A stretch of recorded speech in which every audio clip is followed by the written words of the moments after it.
you hit record, I was going to ask you. Hi, everyone out there. My name is Elena Quillo, Adult Program Manager for the Worcester County Library. Welcome to Yard Waste Management and Lawn Care. We're very pleased to have Jennifer Dindinger with us for the University of Maryland Extension. And Jennifer, I'm just going to turn it over to you. Thank you. Great. Thank you, Elena, and thanks for having me both this week and 2 weeks ago for the Rain Barrels and Rain Gardens presentation. I think that there's a Worcester County Library YouTube page channel that you can find that recording on if you're interested in information about rain barrels and rain gardens. And my contact info is on the screen, and I'll have this very same slide at the end of the talk so that you can capture it again. Please do not hesitate to reach out to me if you have any questions about rain barrels, rain gardens, yard waste, anything watershed management related. My colleagues and I do site visits. I'm based out of the Worcester County Extension Office in Cambridge, but I cover the whole lower shore as well. So I am happy to come do a site visit at your place or just chat about questions you might have. If I don't have the answer, if that's not my area of expertise, then I'll do my best to connect you to a resource that can help you.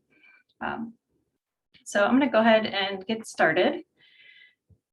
So this talk is about yard waste management and lawn care, and you may be wondering why we care about lawns.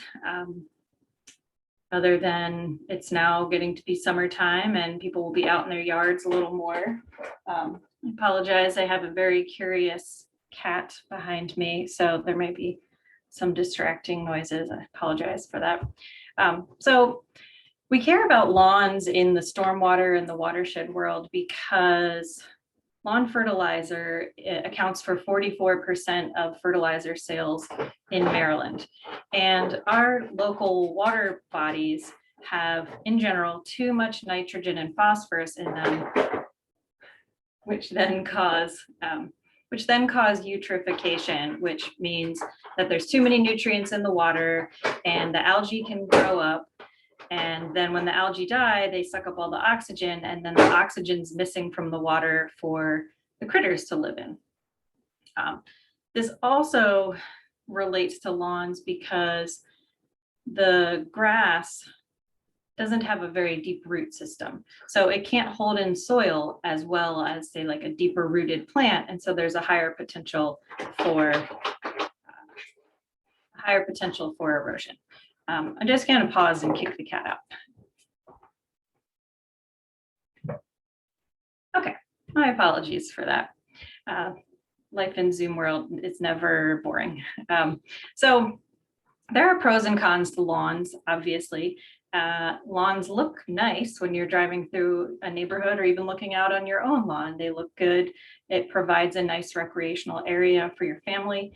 But lawns can also be high maintenance. So there's a lot of mowing, whether you want to deal with it or not, it starts to get too high. Some communities have grass height restrictions, so you have to be out there mowing. Okay, I'm really going to pause now.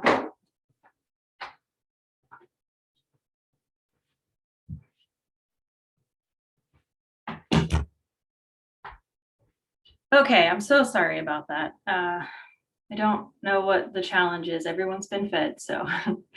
So in terms of lawns, I've just listed off some of the pros of lawns, but also there are some cons because we can have a tendency to over-fertilize lawns. I mentioned that the roots of turf grass aren't very long, so they're not holding the soil in as well as some of our native plants. And they're a monoculture, so they're not really attracting any kind of native wildlife that we might be interested in.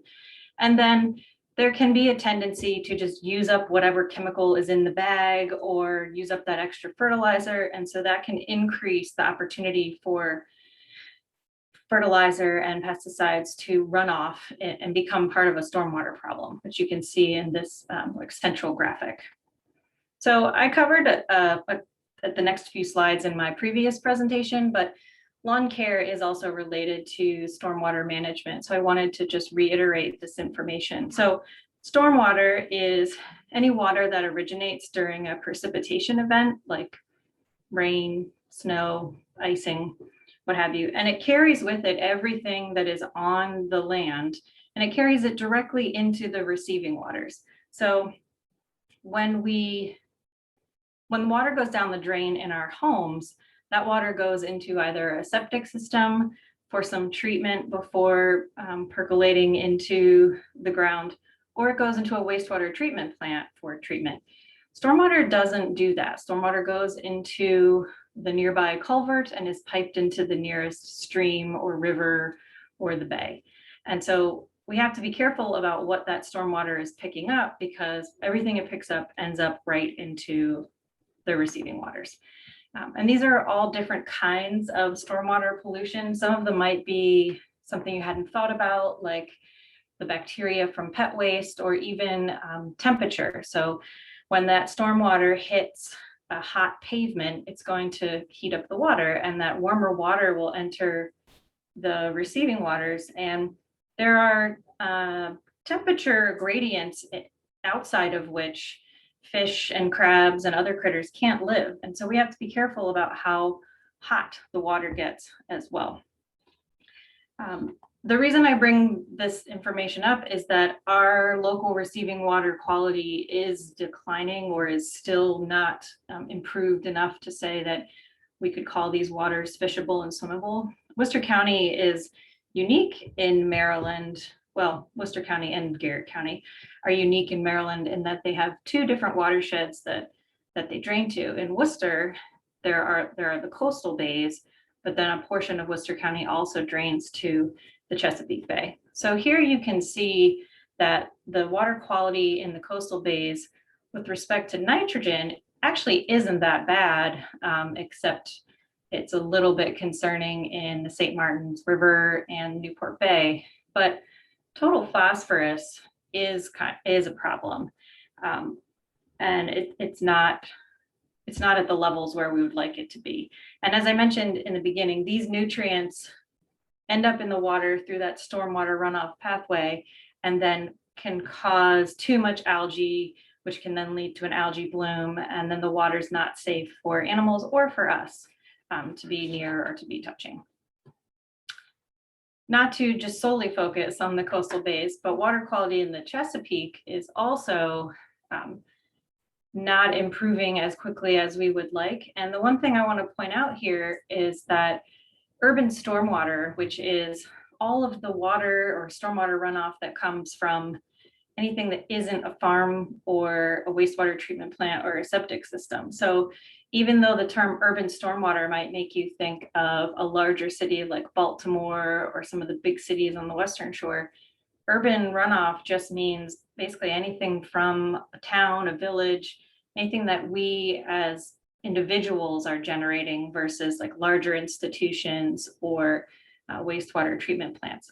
So urban runoff is actually increasing in terms of the nitrogen and the phosphorus, which you'll see in the next slide, as a source of pollution into the Chesapeake. And so this just highlights the need for us as individual residents to pay attention to what we're doing on our land to help reduce this urban runoff load into our receiving waters. Because once those waters are polluted, it makes it harder for us to recreate in them. It makes it harder for commercial watermen to make a living. It makes it harder for the critters to live in the water.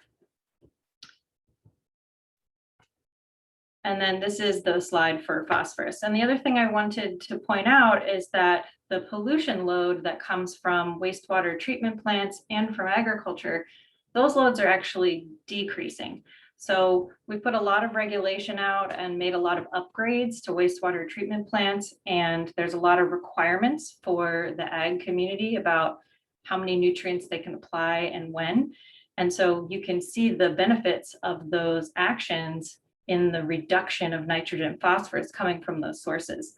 Now it's our turn. It's a little bit harder to regulate the individual homeowner just because there's so many more of us and each little piece of land is discrete, but we are the growing source of nitrogen and phosphorus. So I'm going to talk a little bit about how to fertilize responsibly, and what the rules are for do-it-yourselfers or for homeowners like you guys.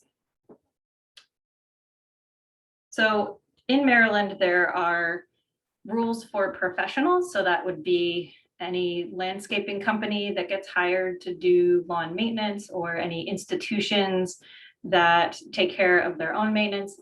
And there's rules for the do-it-yourselfers for us. The rules are basically the same. It's not that they're more strict for one or the other. It's just that if you are a professional, then you have to get a license to commercially apply fertilizer. And as a homeowner, you're not applying it in the quantities that would trigger that license. So I'm only going to talk about the rules for the homeowners, the do-it-yourselfers. And so this Fertilizer Use Act came into being in 2011, but it was effective October 1st of 2013. So it's just for homeowners and residents, and it applies only to turf grass, not to your gardens or your landscaped beds.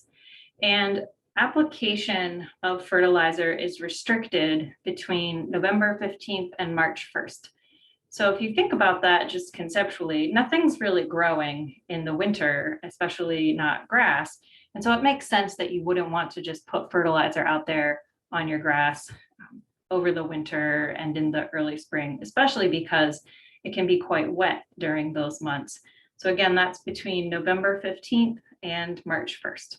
So you don't want to fertilize during that time, because the fertilizer will just sit there, the plants won't be taking it up, and then we get so much rain and sometimes snow that has more of a chance to run off into the local waters. This Fertilizer Use Act also restricted phosphorus from being in lawn fertilizer, with the exception of a starter lawn fertilizer, like if you're just starting from seed, or if you've done a soil test and you can see that your phosphorus levels are way too low based on what the test results show. And so then you can apply some fertilizer. And so when you are looking at the lawn fertilizer bag, there's the N, the P, and the K. It's nitrogen, phosphorus, and potassium. The P will usually be 0 on that bag. So the numbers would correspond to the NPK. Unless you're doing a starter lawn or you have done a soil test that shows you need some phosphorus, then you're going to be using a bag of fertilizer that has a 0 in the middle, which is the phosphorus. Another one of the rules about lawn care is that any fertilizer that you are spreading, if it lands on any impervious surfaces like your driveway or the sidewalk, or even just the path up to your front door, you need to brush that fertilizer back onto the grass. First of all, it's not really doing anything useful, just sitting on your impervious surfaces. And that is money wasted if your fertilizer is not being applied directly to your lawn. And then that fertilizer is just that one step closer to washing directly into the rivers and streams. I thought fertilizer was a significant enough expense that you wouldn't just use it randomly, but I guess it used to be used as a de-icer. So this fertilizer law says you cannot use fertilizer as a de-icer. Salt, which yes, does contribute its own challenges in terms of water quality, is more recommended, or even you can use something like sand or even cat litter, just something that has that grit. And then the University of Maryland Extension has lawn fertilizer recommendations that we'll see in a slide or two. And that's for the amount that you would want to put on your lawn based on the area of grass that you're fertilizing. So when you are out there looking at your lawn, you can look at the stem of the grasses you have to see what kind of grass you might actually have. So you want to understand that before you pick out your fertilizer. The grass is the kind that we would normally be fertilizing. The rushes and sedges those could be a slightly different fertilizer regime, or maybe don't even need fertilizer. So it's important to take a walk around your yard and take a look at what you have as part of determining what you're going to be doing in terms of application. So in Maryland, if you have a yard that receives sun or partial sun, then the turf type tall fescue is the grass that is recommended for Marylanders. It is a cool season grass, and during the summer drought period, it will go dormant, which frankly sounds like a great deal to me, because then you don't have to mow it as much, but it may not look the way that you necessarily want it to. You don't have to go out there and water it when it goes dormant. As the temperatures cool down, the grass will start growing again. If you have a heavy shaded area or a sunny slope, I know we don't have really that much fall here on the Eastern Shore, but if you do have a little slope, we recommend that you try to plant a ground cover instead of grass. And then you would have something that's holding the soil in, and it would be less mowing for you as well. There are some sedges. The blue wood sedge might be a good ground cover. There are native ferns in the Chesapeake Mid-Atlantic region that might be quite lovely for this area. Some others that come out of a resource I'll mention at the end, which is that native plants guide from the Fish and Wildlife Service, include golden aster, whitewood aster, red fescue, or columbine. So those would be good for a heavy shade or sunny slope area. And again, you can check in with your local nursery to see if they sell those before you make your plan. There's also some native plant sales. I know the Lower Shore Land Trust does a native plant sale, both in the spring and the fall, I think. So there's other local places where you might be able to find that kind of ground cover for your shade or sloped areas. And then also even just clover or moss as a ground cover. And these are much lower maintenance than the turf. And if it's a sunny slope, chances are you're not eliminating that turf grass area from a recreational part of your lawn that maybe you weren't able to use anyway. Earlier, I mentioned about how these grasses that we use for our lawn have short roots. And so I wanted to just show you this graphic to demonstrate the kinds of roots that you might see in other plants that are a little more native to the area. And you can see the difference just visually here. I don't have to explain anything to you. But the point here is just that the roots will hold that soil in. And the longer the roots are, the more they can get water from deeper in the ground. And so the less watering you would have to do for your maintenance. Now, you can obviously see that some of these plants would not lend themselves to a recreational area of your lawn. And that's okay. You can have lawn. The purpose of this presentation is not to abolish all turf grass. It's just to let you know how you could manage your turf grass in a way that is healthy for your nearby rivers and streams, and alternatives to consider if you've been thinking about getting rid of a patch of your grass that's not growing well, or if you wanted to plant something different. So again, everyone is welcome to have grass if they would like it, or turf grass if they would like it, but just wanted to demonstrate some alternatives if you're interested in changing that. So before you go to the store to get your fertilizer, you want to know what kind of turf you have. So you're going to look at that. Do I have grass? Do I have a rush? Do I have a sedge? There's this great turf grass identification tool, and I think that's from Purdue University. You can see the graphic on the left side of my slide there.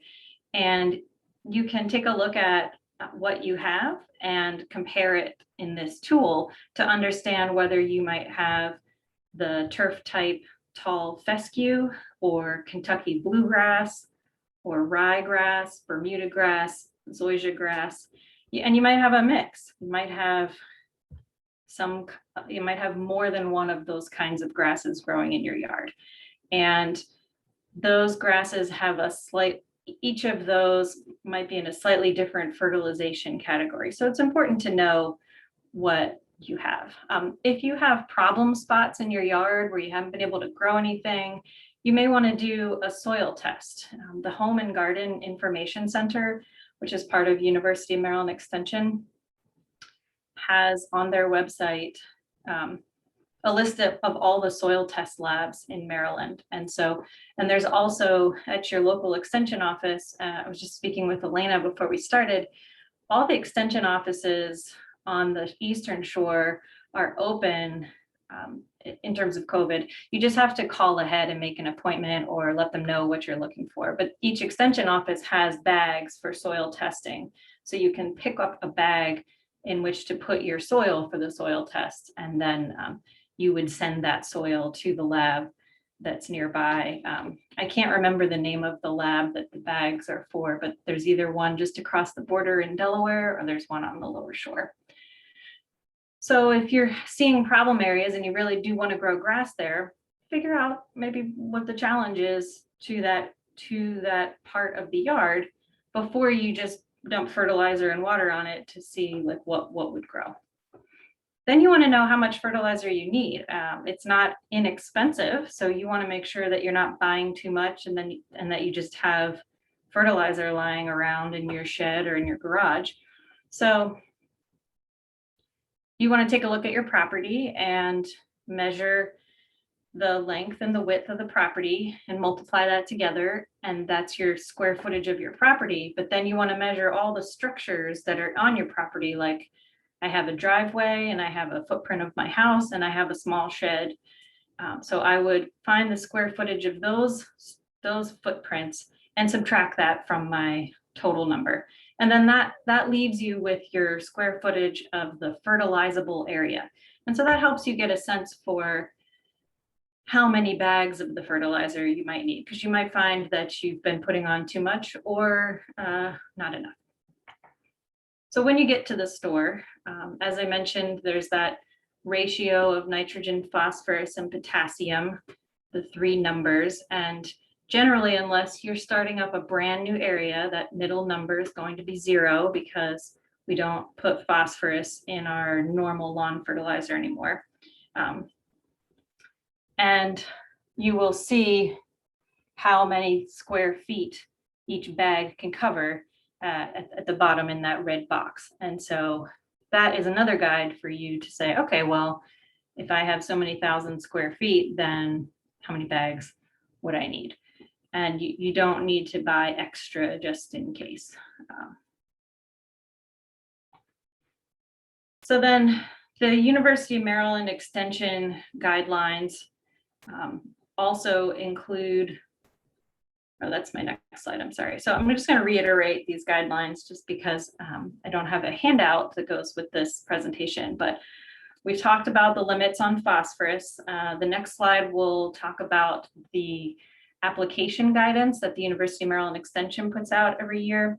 If you have a home that is near a waterway, whether it's a small creek or a stream, you shouldn't apply fertilizer within 15 feet of that waterway. Again, no fertilizer should be applied between November 15th and March 1st because nothing's really growing and it wouldn't use it up. And if you know it's going to rain quite heavily in the next day or two, don't put the fertilizer down because that will all just wash away and you'll lose that money that you've just invested in that fertilizer. And the same goes with if the ground still feels frozen, the grass isn't going to be growing. We mentioned the use as a de-icer to not use it as a de-icer, and then sweeping the fertilizer back onto the grass from those hard surfaces. So this is just a snapshot of the University of Maryland Extension recommendations, and these are online on our website. You can also find them at the Home and Garden Information Center. And basically, the overall recommendation is 0.9 pounds of fertilizer or total nitrogen per 1,000 square feet per application. So you can see that there are the different types of grass might allow for a second application, and some types just only need one application.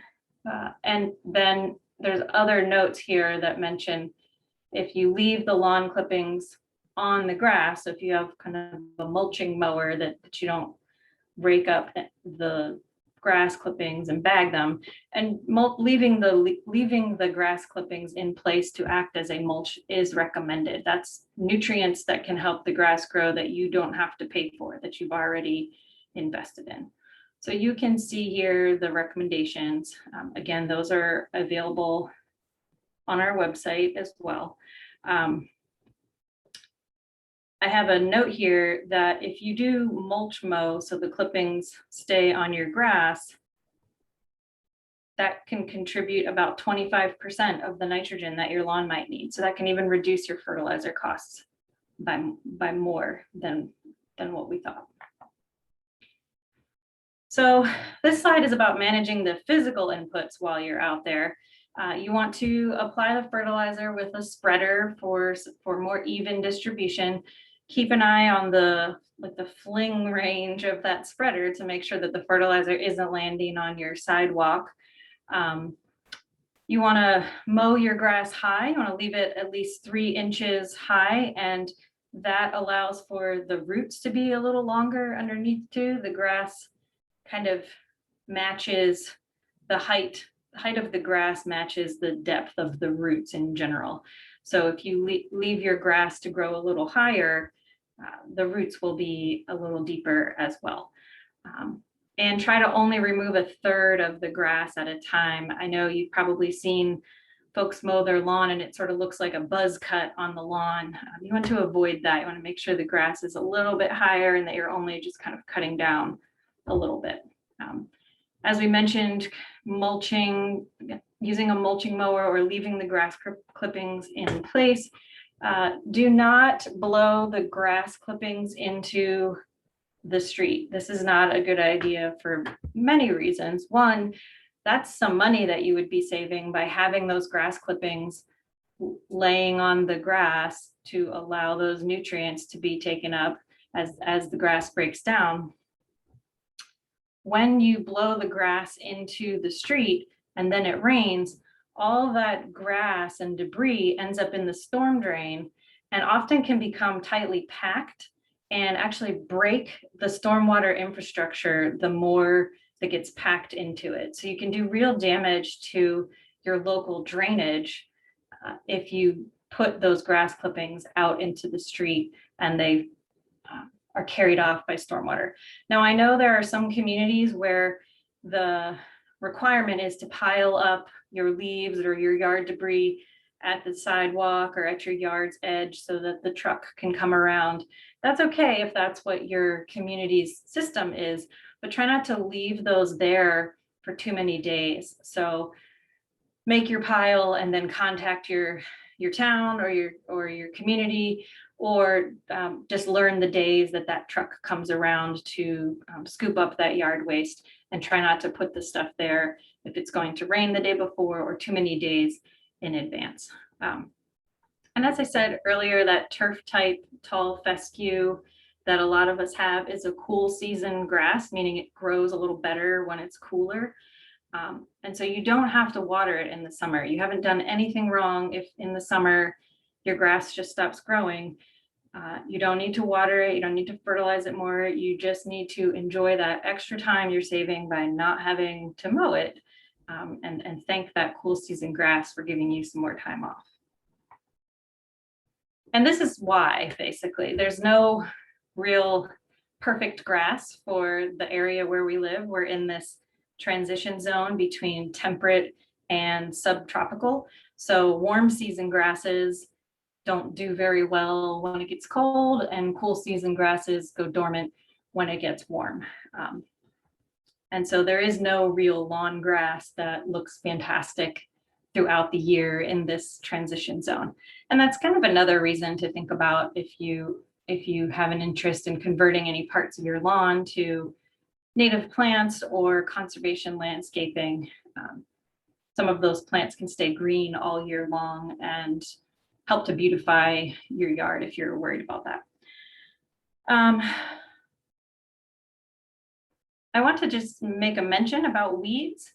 There's lots of passionate folks out there about weeds. There are some toxic weeds that some counties actually have a weed committee or a weed police, and not in a big brother kind of way, but there are some weeds that are really bad for agriculture. And if those weeds get into a crop, then they can take over and really decimate a crop. And so you want to make sure you don't have any of those toxic weeds, but something that people might consider a weed, like even clover, can be okay. That is not a toxic weed, and that can actually help attract some more wildlife to your community. So sometimes weeds can be a way of life, just having a couple weeds in your yard. But again, because we all live in such proximity to agriculture, we want to make sure that we're not inadvertently harboring or cultivating any toxic weeds that could interfere with their operations. And then again, if you're having trouble growing grass, consider conservation landscaping. So this slide kind of just shows in picture form how much we really do have to live with the water here on the Eastern Shore. Especially on the lower shore, there are parts of the county that are low-lying. Some are just not able to drain because we just don't have the fall or the slope to allow for that water to drain into a nearby stream. Some places where our houses are built used to be forested wetlands that were drained for development. And we're also surrounded by water. So there will be wet spots in our yards or in our communities, and we do have to learn how to live with those to the extent that we can. If it's a ball field, then obviously the management would be a little different than if it's just a spot in your yard that you tend to avoid because it's wet. With climate change, we're also experiencing incremental sea level rise, and unrelated to climate change, we're also experiencing some land subsidence. So as we withdraw groundwater and also that isostatic kind of glacial rebound that's happening, we are slowly also sinking. So the sinking part is not something that any of us can stop or prevent or do anything about, but we can learn to adapt the way we live with a little bit more water in our yards. So all of this is to say that a traditional lawn may not thrive in every place on the Eastern Shore, and that's okay. There may be other beautiful plants you could put somewhere, and you can make your yard what you want it to be for yourself, but understand that there are some of these greater than us challenges in terms of subsidence and sea level rise and just living with the water that we may not be able to manage. So if you live in a community that has a homeowners association with rules or covenants that may not align with some of the things that I'm talking about, you should consider talking with them, talking with the administration of your homeowners group or your community to see how some of these rules might be able to change to allow you to adapt to how nature is evolving and changing. So perhaps there are limits on how high your grass can grow, and those might seem draconian compared to what I'm talking about, because that taller grass will actually help soak up a little more water than that short grass. If you have a ditch, which most of us do somewhere near us around the property or along the road, you can help your community by keeping the ditch clear of leaf litter and brush and yard waste. Those ditches are conveyances or they are receiving areas for the water that's draining off the road to make the road safer, or just the water that's moving out of your community to a stormwater pond or to a receiving area. And so they need to be able to be clear to allow for water to flow. I realize that the water will not flow rapidly because we don't have a lot of slope or fall, but any amount of yard waste or leaf litter that's in there will just cause more of a backup and cause that water to move even more slowly. If you have a culvert under your driveway, please be sure to keep that open. That's your responsibility. I know often we can kind of cut our turns short. I used to have a driveway with the culvert and I didn't really notice that that's what I was doing until the water started backing up, and I had ended up kind of tamping down on one part of the pipe so that it was really occluded and the water couldn't flow through as much as if I had made a better turn into my driveway. And another thing that you can do in these wet spots is to plant native plants like irises that are allowed to have wet feet, where they don't mind getting wet sometimes and they can grow in that environment. And try to compost your leaves in place as well. That will help as well. So I've talked a little bit about planting native plants or conservation landscaping, and I mentioned this in my rain barrel and rain garden presentation as well. So this is an alternative to grass, to turf. And again, you don't have to plant these plants. If you have a yard that you want to recreate in, then turf is perfectly appropriate. We just want you to manage it in a way that is friendly to the receiving waters in your community. But if you are interested in conservation landscaping, there are a lot of resources out there, and my next slide has a list of them where you can find native plants. You can learn about what the sun and water conditions are for each native plant. Conservation landscaping is good too because it offers a broader, diverse array of plants that can attract a lot of different pollinators and wildlife to your yard that make it more interesting. There's lots of different times of the year when you can pick a plant to flower. You can really kind of build your own palette of the types of plants you'd like based on what you're interested in. And these native plants take less water, and they are adapted to the conditions of our region. And so they can grow in those hot summers that we have, and they can handle some of that extra water that we get in the spring, as opposed to turf, which is a little bit more sensitive. They also have deeper roots, so they help make more pores in the soil and allow for more infiltration of the rainwater down into our aquifers, which helps to recharge our drinking water supplies. So this is just a slide of resources that might be of use to you. The Fish and Wildlife Service Native Plant Guide is what's pictured here, and I think the website for that is nativeplantcenter.net. I actually love that website. I do love having the book because I'm a tactile person. I like to be able to leaf through and find the plants I want.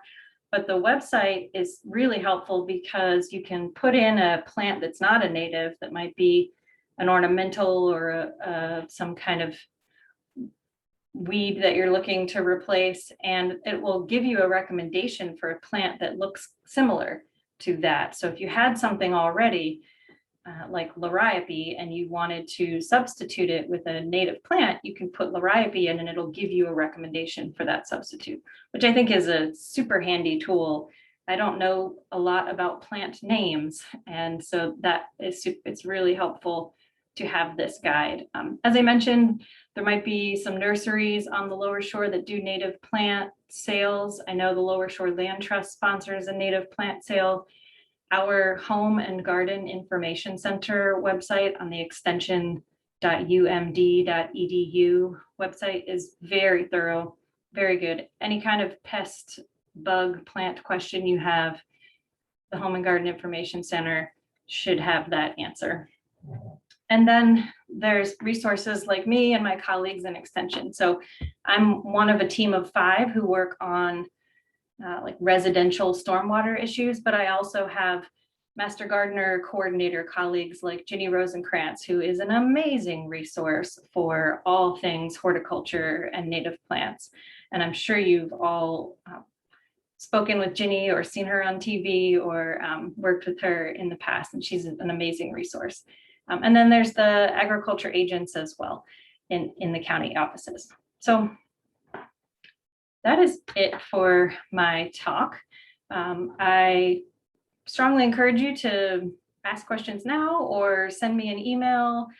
Starting June 1st, I'll be back in my office 2 days a week. That's my office phone number. But if you call me there, one of the administrative assistants can get in touch with me and I can call you back. And we can set up a time to walk your yard or just talk about whatever your needs are. So that's it. Thanks, Elena. Thank you. I set it up. Anybody who wants to ask a question, you can unmute yourself and ask, or you can put it in chat, either way. And speaking of Ms. Ginny, she will be doing a program, a plant clinic next month. Excellent. So, yeah. So she'll have her table of flowers, and I know she's going to talk about soil and container gardening and, you know, whatever else. Mm-hmm. Catches her fancy. Yeah, Ginny is an amazing resource. Yeah, we're lucky to have her. Yeah. So any questions, anyone? I think we're good. Okay. Well, Jennifer, thank you so much for being here. And I do hope we get to work together in the future. And thank you all for being here. It is greatly appreciated.